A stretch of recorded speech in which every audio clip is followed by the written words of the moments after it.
Nip it away, Dharma Talks. Today's topic is karma. Karma is a word that you probably associated with Buddhism or possibly with Hinduism. That's karma, K-A-R-M-A. In Buddhism, we use the Pali version usually, which is kama, which is K-A-M-M-A. And if you see it spelled that way, you know that you're dealing with the Buddhist version of karma. Karma is a very strong notion in Hinduism and goes all the way back within the teaching of the Brahmins, that is the Hindu priests, if you like, at the Buddha's time. And I think there is some divergence between what the Buddha was teaching and what the Brahmins were teaching. And there were other people that were teaching a notion of karma, such as the Jains. This notion has caused an awful lot of confusion, and let's just try and start on a simple way. In English, in our culture, you will have heard phrases like, what goes round comes round. What does that mean?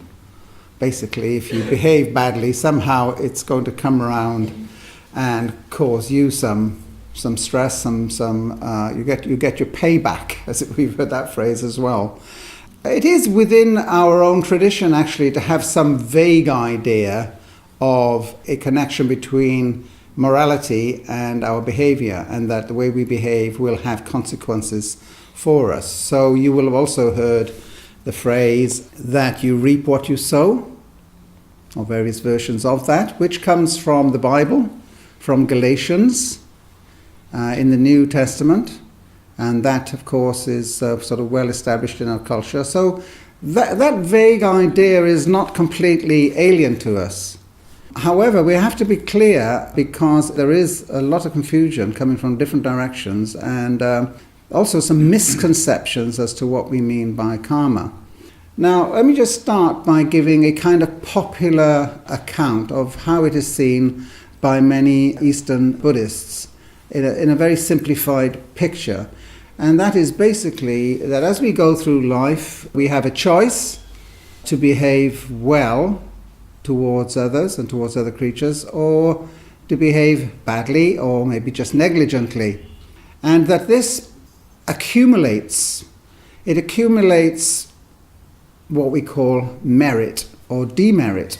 So as you go on being, let's say, a generous, kind person, you're accumulating good merit. If you behave badly, you're not doing so. Now, within the popular Theravada tradition of countries like Sri Lanka, Thailand, Myanmar, and so on, this goes with a picture of the universe being a moral place. The universe, is somehow itself not just the natural world. It actually has a moral complexion, or it's inherently moral. So that if you behave badly, you will, almost as a course of nature, suffer for that.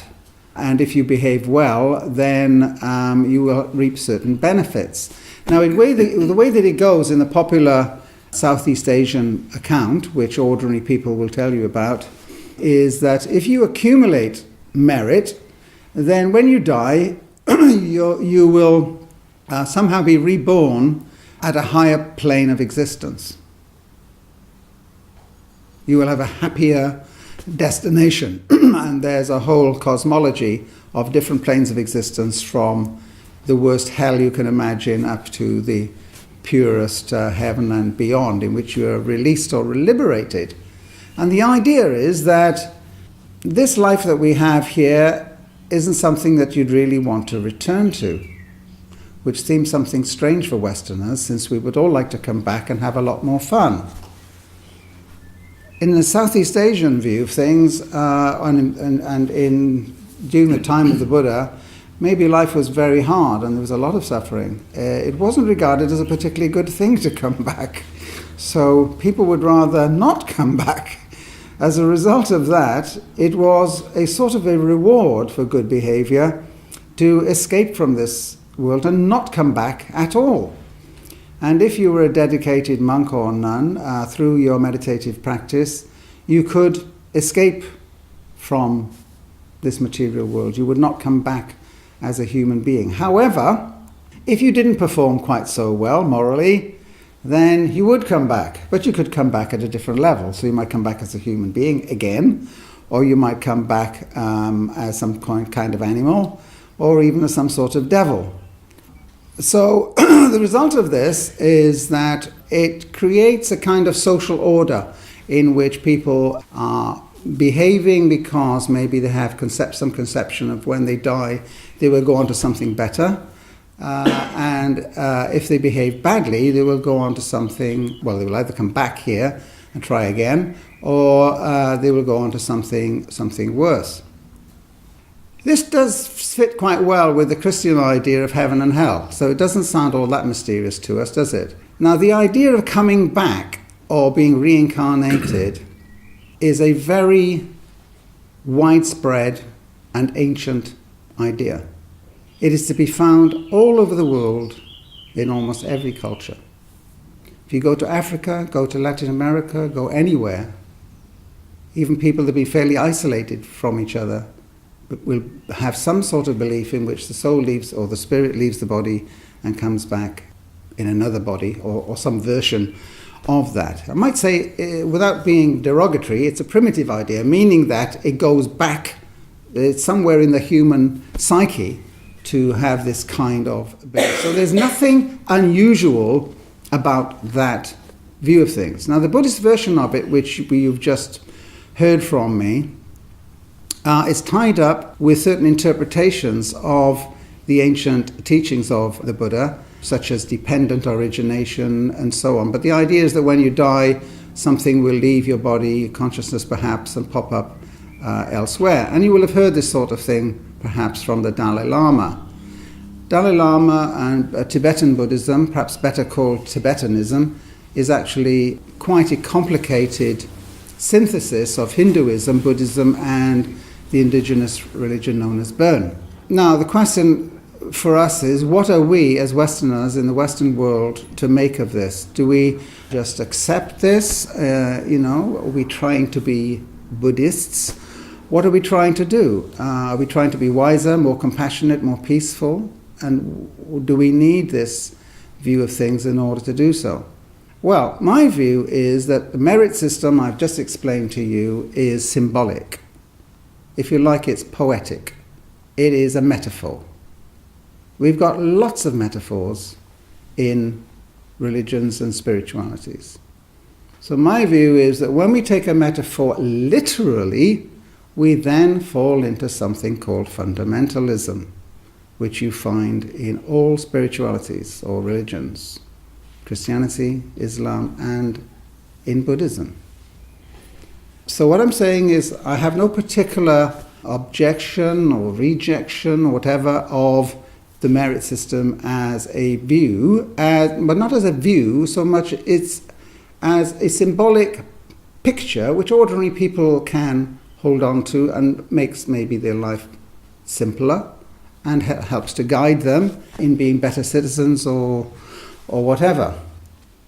But as I say, in the Western world, we are now at a stage in which we are skeptical, we are questioning, we're influenced by science in all sorts of ways. We have been through a period called the Enlightenment and the discovery of science and scientific ways of thinking in the 17th century. How do we respond to what I've just told you about karma and the merit system in the year 2013 in the Western world? If we want ordinary people to respond to the Buddhist teaching in a creative way, should we be more questioning? Should we make sense of it in our own way? Well, of course, I would say yes, and that is what the new Buddha way means. It doesn't mean new Buddha. There's no new Buddha. There's no new teachings. There's a new accessibility to those teachings, perhaps a new interpretation of those teachings, as there have always been wherever those teachings have gone. They have been reinterpreted and reinterpreted as they move from the northeastern corner of India, around the Ganges, where the Buddha was teaching, into Sri Lanka, into Tibet, into China, into Korea, and so it's always been interpreted, reinterpreted. My feeling is it's unlikely that we are just going to accept wholesale a symbolic picture of things unless we want to, unless it makes sense to us, and is reassuring to us, it is intellectually satisfying, connects with our practice directly, why should we accept it? Well, you're free to do so. There is an interpretation which you do find in the Tipitaka, which you can take out of the Tipitaka, that is the ancient teachings, and which I teach, and which you can accept or you can reject. It's entirely up to you. And that is to simplify it all and say that, look, you could interpret in karma without adding the notion of consciousness leaving the body and popping up in another organism, etc., etc. Let's call that the merit system. But there is another view, which is much simpler, and I think connects directly with the teachings on mindfulness. It's not so complicated. We meditate. We use mindfulness. We pay close and continuing attention to our bare experience so that our self, if you like, dissolves, and to put it in a rather new agey way, we become at one with everything. The Buddha is asking us to look into ourselves and see what we find. What do we find? One thing we find is karma in a very simple way. And this is how it goes. When I do something hurtful or harmful to others, primarily I am hurting myself. If I want to harm somebody else, okay, that's bad, we would say. And it may harm them, it may hurt them. On the other hand, it may not. They may reject it, they may laugh in your face. But when you are acting vengefully, for example, the first person you are hurting is yourself. It's not an effect of your acting badly, it is your acting badly. Acting badly is hurting you directly. How is that? How can we substantiate that in terms of the Buddha's teaching? Well, he's got many teachings. I mean, the most simple metaphor he uses is that I want to hurt somebody. I'm angry. I pick up a red-hot coal to throw at that person. I'm so angry, I don't even at first notice that I'm burning my own hand because I want to hurt that other person. And I throw it at another person. I might miss. And having missed, I haven't actually succeeded in hurting that person. But I have hurt myself. I have now got a burnt hand. That's a Buddha's own analogy. So karma isn't really cause and effect out there somewhere, and it comes back later. It's rather the nature of all your action. All your action is immediately detrimental to you or beneficial to you. In other words, you might say it's about responsibility in the here and now. It sounds a little bit scary at first, doesn't it? I'd rather pass it on to other people, blame others, or pass it on to other people, politicians or whatever, to make decisions for me. But now I can, if I accept karma, and this is a deep teaching of the Buddha, then I'm accepting responsibility. Your actions are an expression of who or what you are. That is what you are. You can look in the mirror and say, you know, I'm a person with blonde hair, or I'm a short person or a tall person, or an old person or a young person. Well, that's how your body looks, yes. But what are you really? Who are you really? It's expressed through your actions. The expression is through your actions. As Jesus teaches, an almond tree or an olive tree gives rise, guess what? To almonds and to olives. It doesn't give rise to anything else. A good person gives rise to good actions. A bad person gives rise to bad actions. So those are the fruit that arise from what you are. Now, if you become aware of this, which we're not most of the time, that means it gives you an opportunity to move in a different direction. In other words, if I pick up that coal to throw at somebody, first person who's going to get hurt is me. I think I better not do that. Okay, let's say I've just learned that lesson. It's an analogy with meditation or mindfulness. I've looked into myself and I've seen that. Now I've seen it, I think, no, wait a minute. There's a danger in that. It's what the Buddha says very often. See the danger in it. He says that many, many times. So I'm going to pick up the hot coal, right, and because I'm angry. That's the picking up of the red coal. And then I recognize my anger. I'm mindful of my own state of mind. And then I see the danger in it. The anger is burning me.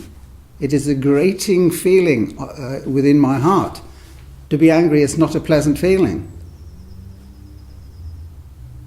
And of course it can grow and do terrible things. And it could become a routine, a habit. I could go on behaving in that way. I'm kidding myself that I'm making my way in the world by showing people that I'm a tough guy or whatever it is.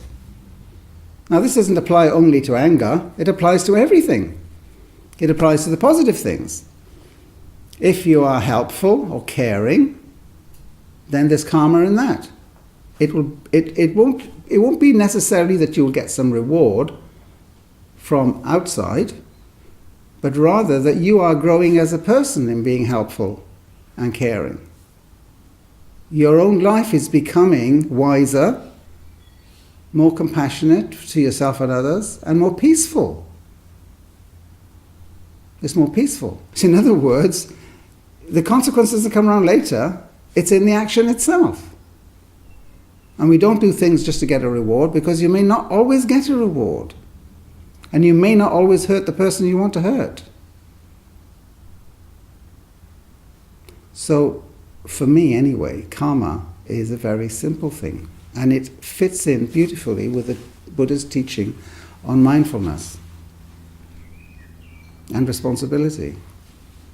Look into yourself, understand your states of mind, see whether they are harming you or not, and if they're harming you or not, or benefiting you or not, then they're also harming or benefiting others and other creatures that we live with and depend on.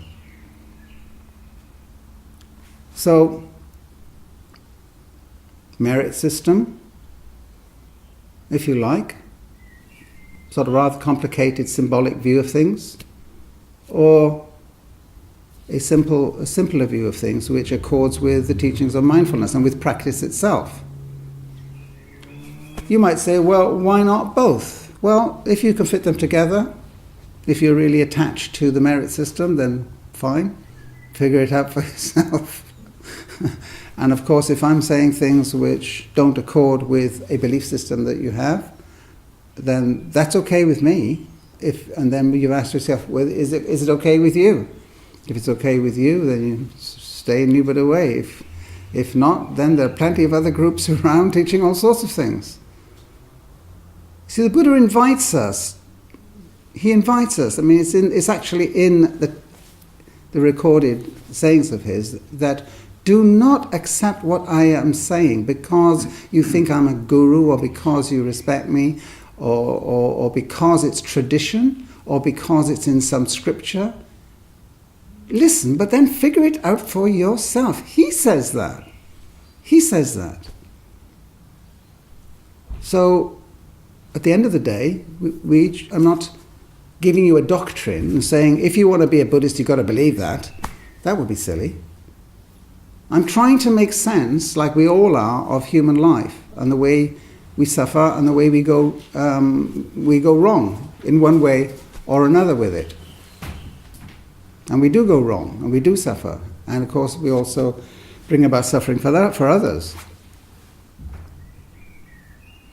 So, karma then is not a mysterious thing, but it is perhaps surprising when you first realize that all my actions and attitudes are actually, first of all, a reflection of who I am. If I'm angry, I am suffering.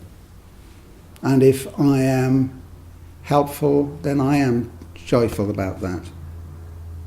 So, help yourself really, isn't it? Do it yourself. Help yourself and do it yourself. That's my reading of karma. But now perhaps we'll just open it to discussion or any questions about that.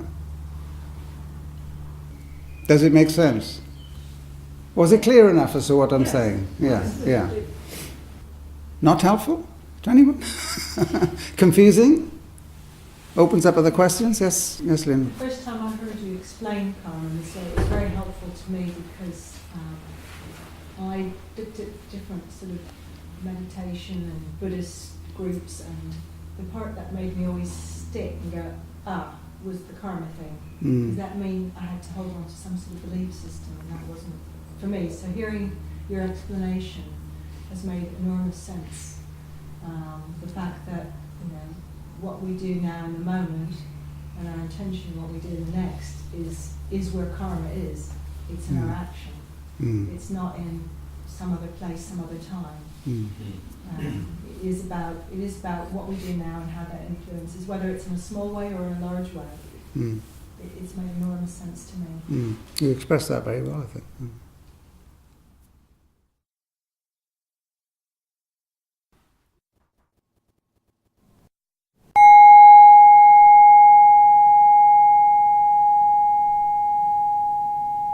New Buddha Way approaches meditation as a way of life, letting go of east and west, past and future, and starting afresh here and now.